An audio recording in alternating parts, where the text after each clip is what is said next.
Hello guys, welcome to our channel. నేను మీ anchor Teja. ప్రస్తుతం మనతో పాటు సీరియల్ ఎంటర్ప్రెనర్ సంతోష్ గారు ఉన్నారు. ఆయనతో మాట్లాడదాం. నమస్తే. నమస్తే. అయితే కూటమి గెలిచిన తర్వాత ఆంధ్రప్రదేశ్లో ఇప్పటివరకు చాలా మార్పులు అయితే మనం చూస్తున్నాం.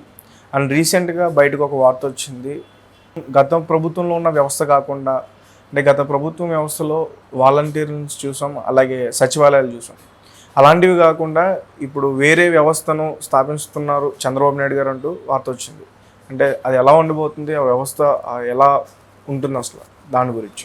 సో నేను మన మల్టిపుల్ ఇంటర్వ్యూస్లో చంద్రబాబు గారి పాలన దక్షతని, ఆయన విజనరీ థాట్ ప్రాసెస్ గురించి నేను మల్టిపుల్ టైమ్స్ డిస్కస్ చేసే ప్రయత్నం చేశాను. అదేవిధంగా ఇప్పుడు ఏంటి అని అంటే, మీరు చెప్తున్న వార్త ఏంటి అంటే, గ్రామ సచివాలయ వ్యవస్థ నుంచి కూడా కొత్త రకమైన పరిపాలనా విధానాన్ని తీసుకొని వచ్చి అసలు అంటే ఎక్కడైతే గ్రామంలో కూడా పర్టికులర్ నీడ్, ఒక్కొక్కరికి ఒక్కొక్క నీడ్ ఉంటుంది. దాన్ని మనం ఐడెంటిఫై చేసి దాన్ని ఎలా అడ్రస్ చేయాలనే దాని గురించి చంద్రబాబు గారి ప్రయత్నం చేస్తున్నారు అనేది ఒక వార్త.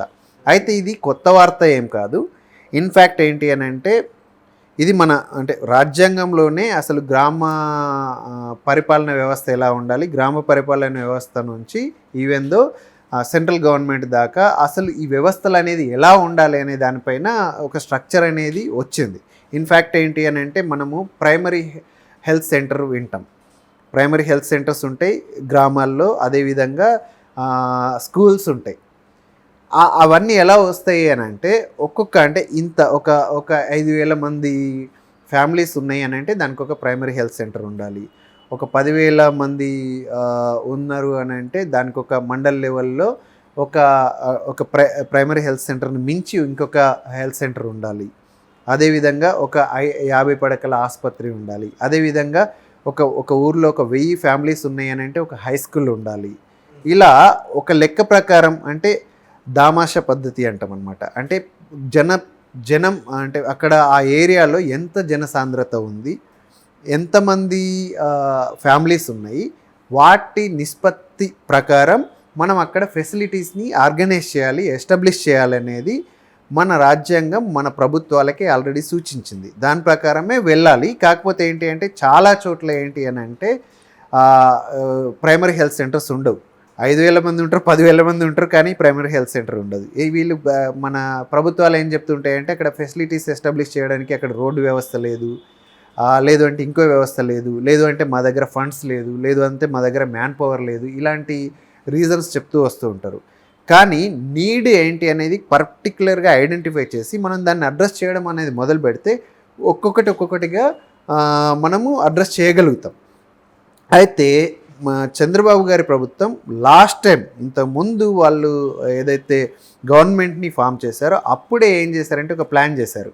ఒక 5,000 జన సాంద్రత ఉన్న ప్రాంతాన్ని తీసుకొని దాన్ని ఒక క్లస్టర్ చేసేసి అక్కడ ప్రతి ఒక్క హౌస్ హోల్డ్లో ఎంతమంది ఉన్నారు, వాళ్ళ వయసులు ఎంత, ఒక్కొక్కరి వయసు ఎంత, వాళ్ళకి హెల్త్ నీడ్స్ ఏమున్నాయి, ఎడ్యుకేషన్ నీడ్ ఏముంది, వాళ్ళ ఇంట్లో ఉద్యోగం ఉందా, నిరుద్యోగత ఉందా, సో వాళ్ళకి ఏదైనా ఉద్యోగం ఫెసిలిటీ ఇవ్వాల్సి ఉంటుందా, లేదంటే పెన్షన్ నీడ్ ఉందా, ఇలాంటివన్నీ ఐడెంటిఫై చేసి వాళ్ళకి కావాల్సినంత అంటే ఒక క్లస్టర్లో అన్ని నీడ్స్ని ఐడెంటిఫై చేసి, నిరుద్యోగాలు ఎక్కువ ఉంది అని అంటే దాన్ని ఎట్లా అడ్రస్ చేయాలి, లేదు హెల్త్ నీడ్స్ ఉన్నాయంటే దాన్ని ఎట్లా అడ్రస్ చేయాలి, లేదు అని అంటే ఎడ్యుకేషన్ నీడ్ ఉందంటే దాన్ని ఎట్లా అడ్రస్ చేయాలి అనేది ఒక సర్వే అంటే లోకలైజ్డ్ సర్వే చేసేసి దానికి ఎప్పటికప్పుడు ఏది కంప్లీట్గా మనం పంపించేయాలి. అంటే అడ్రస్ని అక్కడ అడ్రస్ చేయాలనే వ్యవస్థని అప్పుడే వాళ్ళు ప్లాన్ చేశారు. కాకపోతే అప్పటికే గవర్నమెంట్ వాళ్ళ టైం అయిపోయింది, కొత్త గవర్నమెంట్ వచ్చింది, అది అక్కడికి ఆగిపోయింది.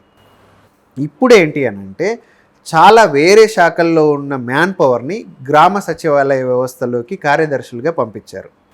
సో వాళ్ళు ఏంటి అని అంటే ఎక్కువ అంటే అవసరానికంటే ఎక్కువ మ్యాన్ పవర్ ఉంది, కానీ ఈవెన్ వాళ్ళు అంటే మనకు అక్కడ నీడ్ని కరెక్ట్గా ఒక పద్ధతి ప్రకారం ఐడెంటిఫై చేయట్లేదు, అదేవిధంగా వాటిని అడ్రస్ చేసే వ్యవస్థనే అక్కడ లేదు. అందుకని చెప్పేసి అక్కడ ఉన్న కార్యదర్శులు అంటే వేరే డెప్యుటేషన్ మీద వెళ్ళిన వాళ్ళందరినీ వాళ్ళ శాఖలకి వెనక్కి పిలిచేసి వాళ్ళ శాఖల్ని బలోపేతం చేసేసి ఇట్లా ఒక్కొక్క అంటే మనం ఏదైతే ప్లాన్ చేసామో పర్టికులర్గా ఏంటి అంటే మనం ఇంత ఒక క్లస్టర్ తీసుకొని ఒక సర్కిల్లో ఇంతమంది ఫ్యామిలీస్ ఉన్నారు అని అంటే ఒక్కొక్క ఫ్యామిలీకి యాక్చువల్ నీడ్స్ ఏమున్నాయి అనేది ఒక లోకలైజ్డ్ సర్వే చేసేసి వాళ్ళకి కావాల్సిందంతా అంటే ఒక పర్టికులర్ మ్యాన్ పవర్ ఒక ఏమంటారు ఒక సెంటర్ పాయింట్ ఒక దగ్గర నుంచే ఈ ప్లానింగ్ అంతా జరగాలి అండ్ ఎగ్జిక్యూషన్ అంతా జరగాలి అనే వ్యవస్థని కొత్తగా తీసుకొచ్చి అంటే పాలన వ్యవస్థని ఇంకా బలోపేతం చేసేసి ఏదైతే గవర్నమెంట్ ఫండ్స్ ప్రాపర్గా యూటిలైజ్ అవ్వాలి,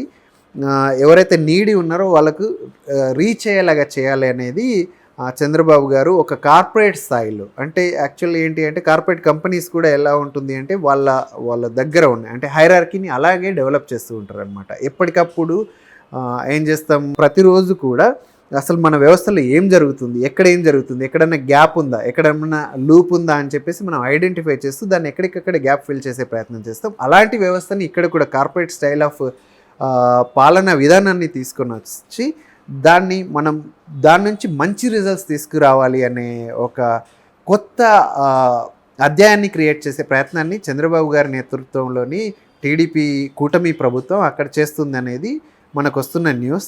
అది మేబీ వెరీ సూన్ ఆయన వాటిని అనౌన్స్ చేసే అవకాశం అంటే వాటి అలా రావడం వల్ల ఉపయోగం ఉంటుందా? 100%. That is what. ఇప్పుడు ఫస్ట్ ఆఫ్ ఆల్ మనకి అక్కడ నీడ్ ఏముంది అనేది మనకు అర్థమైనప్పుడు దాన్ని ఎలా అడ్రస్ చేయొచ్చు అనేది మన దగ్గర ఆ ఏరియాలో అంటే హెల్త్ నీడ్ ఉందనుకోండి, ఆ ఏరియాలో మనకు ఫండ్స్ ఉన్నాయా లేదా, మనకు మ్యాన్ పవర్ ఉందా లేదా, రిసోర్సెస్ ఉందా లేదా, మనం దాన్ని ఎస్టాబ్లిష్ చేయగలుగుతామా లేదా అనేది మనకు ఒక అండర్స్టాండింగ్ వస్తుంది. మనకు ఒక నీడ్ అర్థమైన తర్వాత నీడ్ అనాలిసిస్ జరిగిన తర్వాత మనకున్న దాంట్లో మనం ఎంతవరకు చేయగలుగుతాం, ఎంత అడ్రస్ చేయగలుగుతాం అనేది మనకు ఒక అండర్స్టాండింగ్ ఉంటుంది. కాబట్టి దాన్ని మనం ఎలా రోల్అవుట్ చేయాలనే దాని విషయంలో మనం ఆలోచన చేయొచ్చు. కానీ ఐడెంటిఫికేషన్ జరగనప్పుడు మన దగ్గర రీసోర్సెస్ ఉన్నా, ఫండ్స్ ఉన్నా, ఏమున్నా కూడా మనం దాన్ని అడ్రస్ చేయగలిగే కెపాసిటీస్ మనకు అంత ఉండవు. సో ఫస్ట్ ఐడెంటిఫికేషన్ అంటే ఫస్ట్ మనకు అక్కడ ప్రాబ్లమ్ని ఐడెంటిఫై చేసే వ్యవస్థని ఆయన క్రియేట్ చేస్తున్నారు. సో ప్రాబ్లమ్స్ అని మన ముందర ఉన్నప్పుడు ఒక్కొక్కటిగా మనం స్లోగా